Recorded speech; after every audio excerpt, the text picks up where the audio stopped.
các môn đệ đến gần thành Jerusalem và tới làng Bethphage phía núi Ô-liu.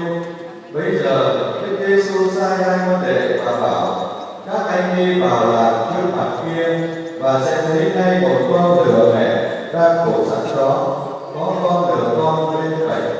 Các anh cởi dây ra và dắt về cho thầy. Nếu có ai nói gì với các anh thì trả lời là Chúa cần đến chúng, người sẽ gọi lại ngay. Sự việc đó xảy